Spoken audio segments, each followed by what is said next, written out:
नमस्कार मंडळी, मी मयू आणि माझ्या पुन्हा एकदा ब्लॉगमध्ये तुमचं स्वागत आहे. तर आज आमचा प्लॅन झाला होता की कुठं तर बाहेर जाऊन फिरून येऊया.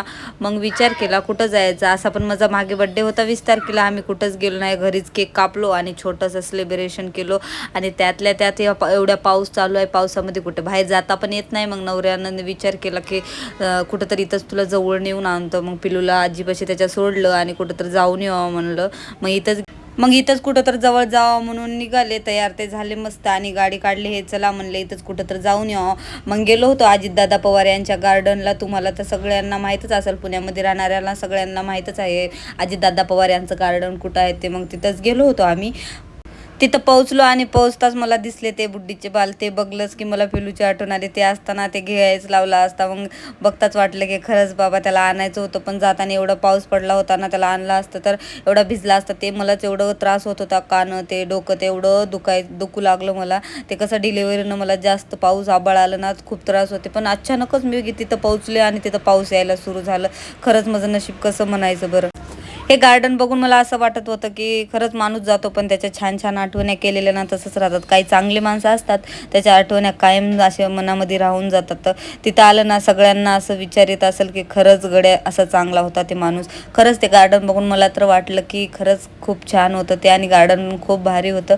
तिथं गेलं ना त्यांची आठवण येणार म्हणजे येणार त्या गार्डनला बघून, अजितदादा पवार यांची. असो माझा पण विचार चालू आहे की जेवढ्या होईल तेवढ्या छोट्या छोट्या आठवणी कॅप्चर करून ठेवायचं, म्हणजे पुढे चालून आपल्याला बघलं तर असं मनाला चांगलं वाटायला की खरंच गड्या.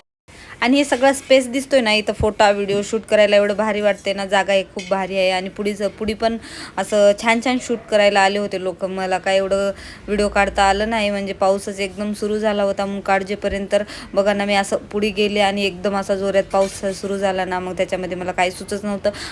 मी तर भिजलो पावसात, पण ह्यांना नव्हतं भिजायचं.